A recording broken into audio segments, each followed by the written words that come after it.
Cuti hampir. Varian ya Allah, ini udah kayak cantik. Jadi sebelum memulai pembelajaran pada hari ini, mari kita berdoa menurut kepercayaan masing-masing. Berdoa dimulai. Berdoa selesai.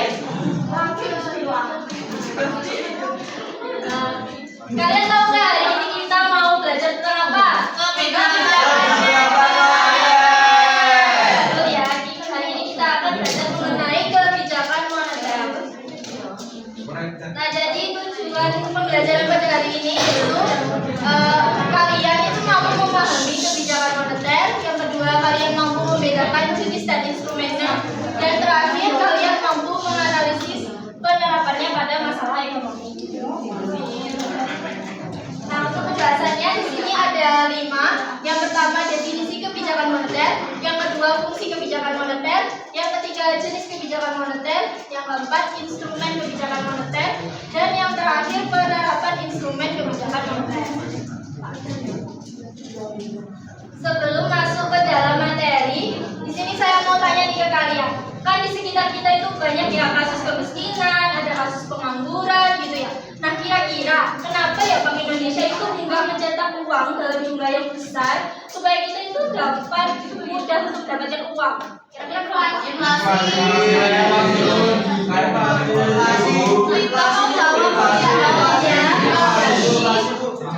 Tenang. Jadi kalau jangan ketawa ya. Nah, jadi kalau Bank Indonesia itu mencetak uang dalam jumlah yang banyak dan kita itu memegang uang dalam jumlah yang banyak, maka kita itu akan lebih konsumtif dan barang yang kita butuhkan itu akan cepat habis. Nah, itu bisa terjadi inflasi, yaitu kenaikan harga barang dan penurunan nilai mata uang. Nah, dengan itu makanya dibutuhkan yang namanya kebijakan moneter. Nah, kalian tahu nggak kebijakan moneter itu apa? Kebijakan pemerintah inflasi. Nah, jadi moneter ini adalah kebijakan ekonomi pemerintah melalui bank sentral sebagai pemegang otoritas moneter untuk mengendalikan jumlah uang yang beredar dalam rangka mencapai kestabilan ekonomi. Nah, jadi kebijakan moneter ini berfokus dalam mengelola jumlah uang yang beredar dan ketika sudah diterima. Selanjutnya di sini ada fungsinya. Yang pertama, menjaga stabilitas ekonomi. Itu supaya harga-harga yang ada di pasaran itu seimbang dengan jumlah barang dan jasa yang tersedia. Dan yang kedua di sini ada menjaga kestabilan harga. Jadi supaya harga-harga yang ada di pasaran itu tidak melonjak naik. Dan yang ketiga di sini ada meningkatkan kesempatan kerja. Dengan adanya kebijakan moneter ini kan perekonomian kita itu stabil ya. Jadi kesempatan kerja itu akan lebih terbuka. Dan yang terakhir di sini ada memperbaiki neraca perdagangan dan neraca pembayaran. Nah, jadi intinya kebijakan moneter itu dilakukan oleh bank sentral untuk mengendalikan inflasi supaya masyarakatnya itu lebih sejahtera dan ekonominya itu lebih membaik dan juga stabil. Selanjutnya di sini ada jenisnya, ada 2, yaitu yang pertama kebijakan moneter ekspansif atau biasa disebut dengan kebijakan uang longgar. Nah, di sini itu bank sentral akan menambah jumlah uang yang beredar di masyarakat ketika suatu negara itu mengalami depresi atau resesi. Nah, yang kedua kebijakan moneter kontraktif. Ini tuh disebut kebijakan uang ketat. Nah, di mana bank sentral ini akan mengurangi jumlah uang yang beredar di masyarakat ketika suatu negara itu mengalami inflasi. Selanjutnya di sini ada instrumen. Jangan ngomong sendiri ya, Sofian. Tolong diperhatikan. Nah, di sini yang pertama ada operasi pasar terbuka, yaitu kebijakan dengan menjual atau membeli sertifikat Bank Indonesia atau surat berharga pasar modal. Yang kedua ada diskonto, yaitu kebijakan dengan menaikkan atau menurunkan suku bunga pada bank umum. Yang ketiga ada cadangan kas, yaitu peraturan bank sentral dalam menaikkan atau menurunkan cadangan kas pada bank umum. Di sini ada kredit selektif, yaitu pemberian kredit dengan memperketat atau mempermudah dalam pemberian pinjaman kepada masyarakat. Dan yang terakhir ada dorongan moral, yaitu kebijakan moneter untuk mengatur jumlah uang yang beredar dengan cara memberi imbauan kepada para pelaku ekonomi. Untuk yang terakhir di sini ada penerapan instrumen. Nah, tadi instrumen yang sudah saya sebutkan itu semua bisa untuk mengatasi inflasi dan juga deflasi. Nah, kita bahas dulu dari segi inflasi. Kalian tahu nggak inflasi itu apa? Kenaikan harga barang. Nah, betul ya. Jadi, dengan kenaikan harga barang kan uang yang beredar di masyarakat itu juga banyak ya. Nah, maka kebijakan moneter yang diambil oleh Bank Indonesia itu adalah kebijakan kontraktif untuk mengurangi jumlah uang yang beredar. Nah, kita mulai dari instrumen yang pertama. Di situ ada diskonto. Jadi, bank sentral itu akan menaikkan suku bunga pada bank umum. Kalau suku bunganya naik, maka banyak orang yang akan menabung di bank. Nah, dengan itu, maka jumlah uang yang beredar di masyarakat juga akan berkurang. Nah, yang kedua di sini ada operasi pasar terbuka, yaitu bank sentral akan menjual surat berharganya ke bank umum. Nah, bank umum itu nanti akan membeli surat berharga tersebut di bank sentral. Kalau membelikan berarti bank umum akan memberikan uangnya ke bank sentral kan. Jadi uang dari bank umum itu diserap. Nah, dengan adanya itu maka kemampuan bank umum itu untuk menyalurkan dana ke masyarakat juga berkurang. Nah, yang ketiga ada cadangan kas. Di sini itu bank sentral akan membuat keputusan untuk meningkatkan cadangan kas di bank umum. Nah, dengan adanya keputusan ini, maka kemampuan bank umum untuk meminjamkan dana ke masyarakat juga berkurang. Nah, selanjutnya ada kredit selektif. Di sini bank itu akan melakukan kredit ketat atau memperketat persyaratan dalam meminjamkan uang. Nah, kedua di sini kita akan membahas dari sisi deflasi. Kalian tahu nggak deflasi itu apa?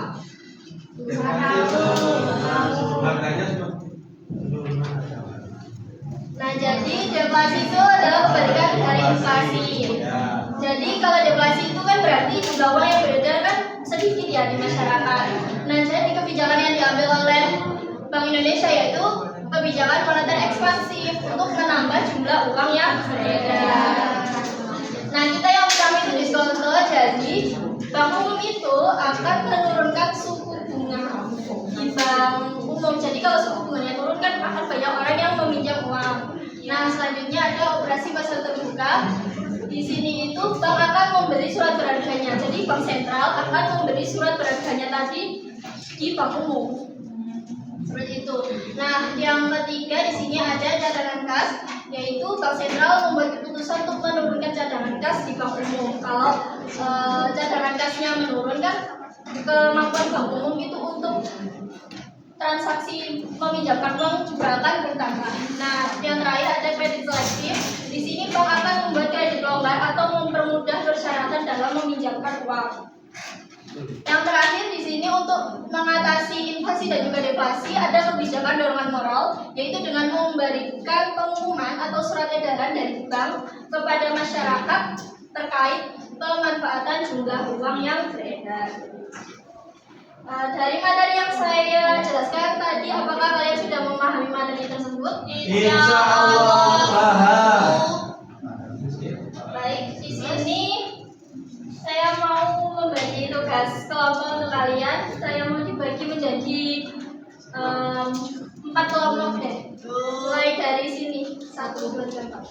1, 2, 3.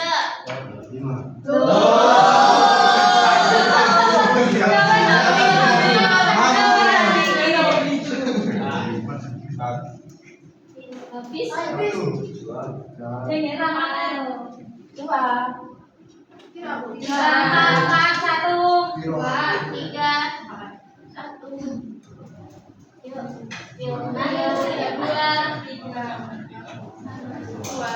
Silakan berkumpul dengan kelompok.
Yo, melo-melo.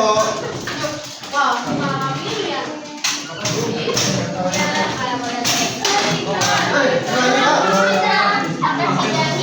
Go.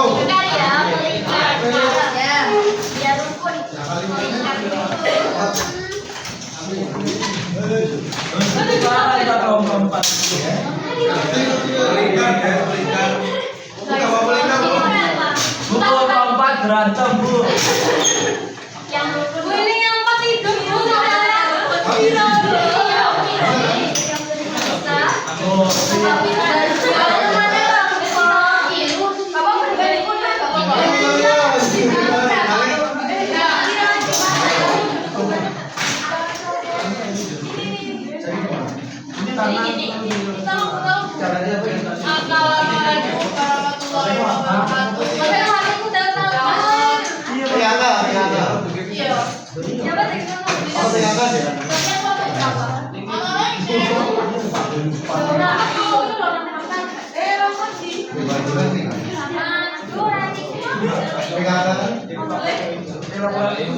Oke, mau perhatikan ya. Jadi di sini saya mau memberitahu gimana alur untuk kelompok pada hari ini. Jadi di sini saya punya 4 kartu permasalahan. Jadi kalian itu akan menjadi Bank Indonesia. Nah, di sini nanti kalian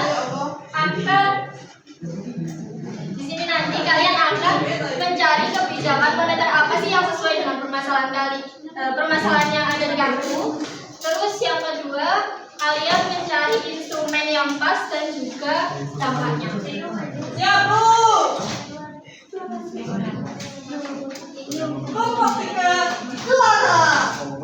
Maskir, rame aku Bu kalau tiga di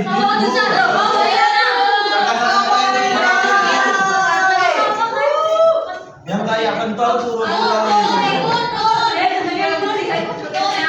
Saya. Ini ya. Ini turunin harga loh.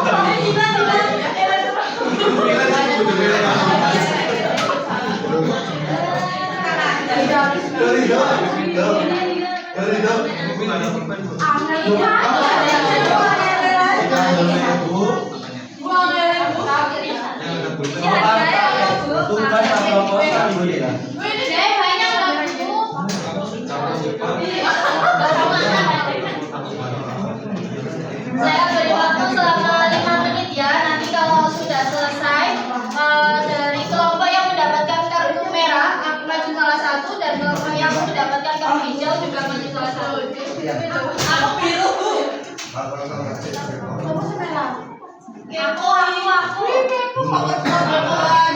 Ayo sama terus.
Sampai itu bukan kantor. Lu kenapa gua berisik? Loh, aktif bos. Loh, ayo. Apa saya? Makin ada yang ngomong Diskusi kok buka laptop. Diskusi nih. Ayo jangan pernah menonton. Isi apa? Isi banget.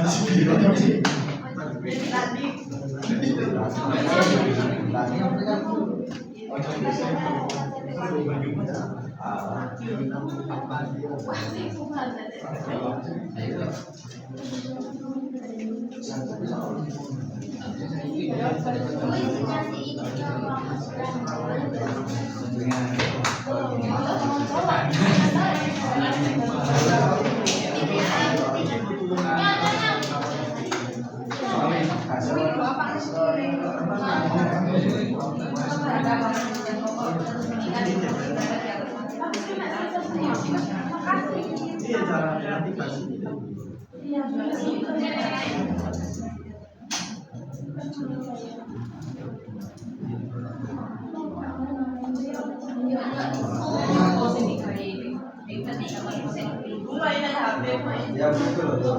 Lu itu mainan lu. Kalau gue itu masih. Kalau nggak selesai ya, jangan banyak gaya kamu kelompok 4, 5, Kelompok 13. kelompok paling tenang ini loh. Ayo, namanya lah, tenang. Tenang nggak paham nih mas. Iya, sorry aja. Waduh.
Apa sudah selesai? Belum.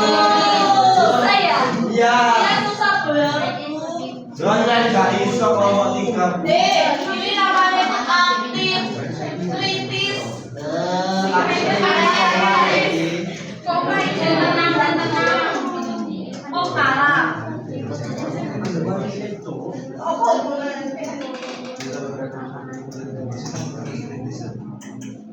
Ya Allah, masuk dari dokter ada. Iso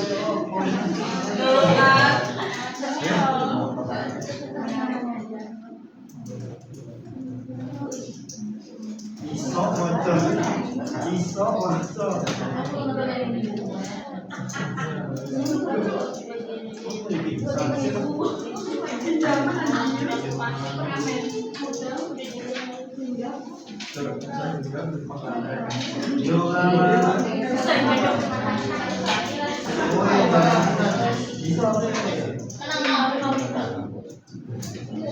Dari perwakilan yang dapat kartu merah siapa yang mau maju? Lama. Aku lama.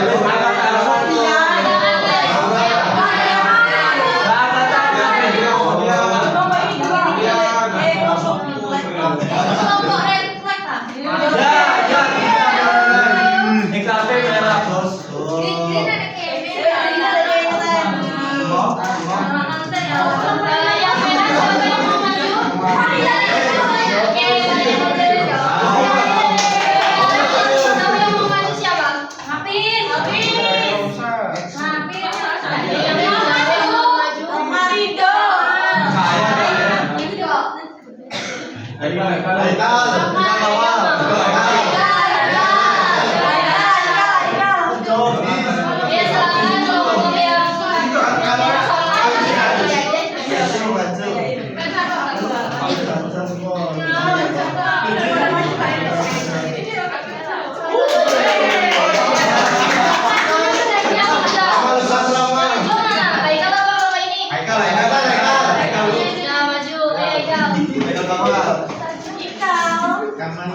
Ya silakan dipresentasi. Baca sendiri ya. Kartu 4, pelaku usaha sulit mendapatkan modal usaha sehingga minat investasi rendah dan pertumbuhan ekonomi berjalan. Jadi kebijakan moneternya itu ekspansif. Kenapa? Alasannya karena dari permasalahan tersebut kredit menjadi longgar sehingga minat investasi rendah. Nah, karena kredit longgar ini merupakan salah satu ciri dari kebijakan moneter ekspansif. Kemudian yang kedua, instrumen kebijakan moneter yang paling tepat untuk mengatasi permasalahan dan alasannya yaitu menurunkan suku bunga yang dimana pinjaman yang murah akan mempermudah dalam memperoleh modal sehingga nantinya investasi akan meningkat dan pertumbuhan ekonomi menjadi lebih cepat. Kemudian dampaknya itu akan investasi menjadi meningkat, pertumbuhan ekonomi membaik serta kesempatan kerja bertambah. Cukup, terima kasih. Yang dipresentasikan oleh Varian. Jadi kartu 4 itu permasalahannya itu karena adanya depresi atau resesi. Jadi kebijakan moneter yang diambil adalah kebijakan moneter ekspansif. Selanjutnya Haikal. Dari kartu 2, masyarakat menjadi sangat konsumtif karena bunga pinjaman rendah. Jumlah uang beredar meningkat dan harga barang mulai naik. Nah, jenis kebijakan moneter di sini termasuk kebijakan moneter kontraktif. Alasan pemilihan kebijakan tersebut karena kebijakan ini dipilih karena untuk mengurangi jumlah uang yang beredar di masyarakat dan menekan laju inflasi yang terjadi akibat perilaku konsumtif dan kenaikan harga. Nah, untuk instrumen kebijakan moneter yang dipilih, alasannya karena instrumen kenaikan suku bunga atau politik untuk mendorong masyarakat menabung lebih banyak, mengurangi pinjaman sehingga jumlah uang beredar berkurang. Dampak dari kebijakan tersebut bagi masyarakat adalah masyarakat cenderung lebih banyak menyimpan uang di bank dan pada membelanjakannya. Yang kedua, aktivitas meminjam uang untuk tujuan konsumtif menurun. Ya. Berita pedagang. Jadi di kartu 2 itu permasalahannya kan terjadi inflasi ya. Jadi kebijakan moneter yang diambil itu adalah kebijakan moneter kontraktif. Iya.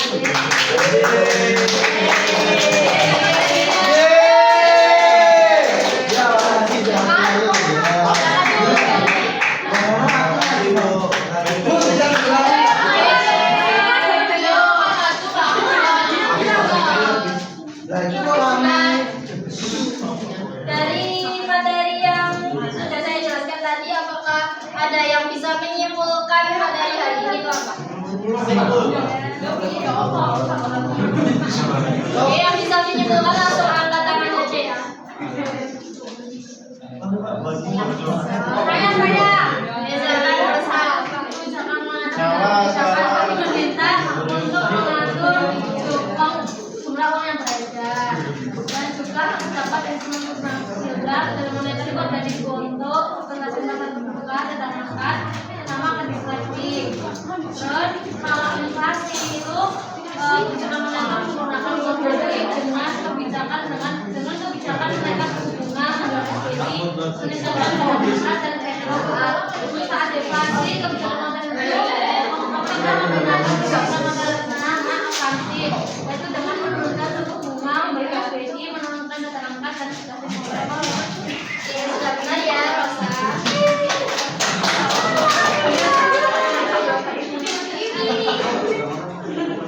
Nah, jadi kesimpulan pada pembelajaran pada hari ini yaitu tolong diperhatikan sebentar.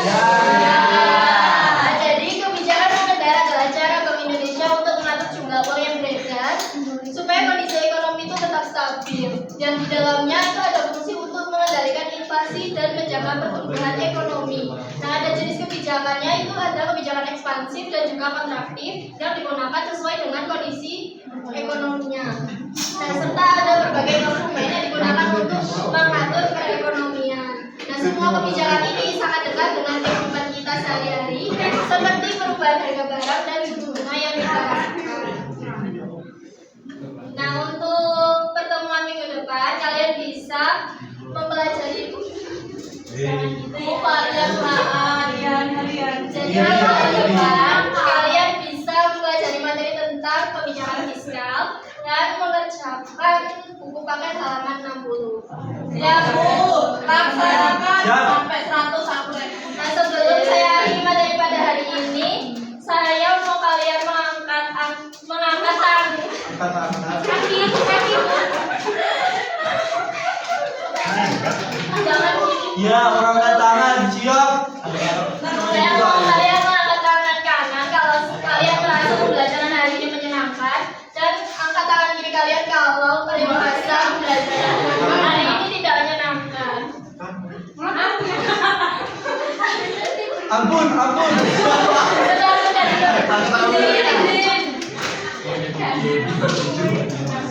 Baik, sekian pembelajaran pada hari ini. Semoga materi yang saya berikan bermanfaat kepada kalian semua. Akhiri pertemuan pada hari ini. Wassalamualaikum warahmatullahi wabarakatuh. Waalaikumsalam warahmatullahi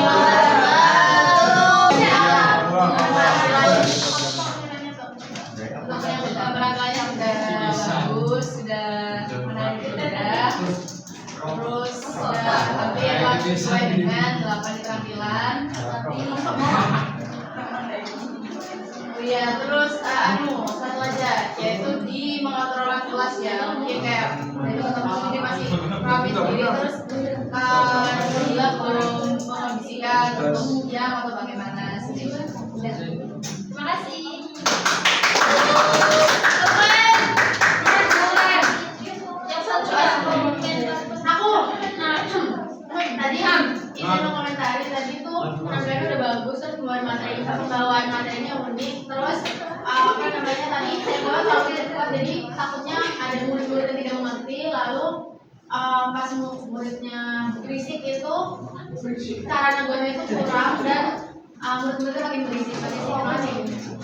Oke, kita berisik di kelas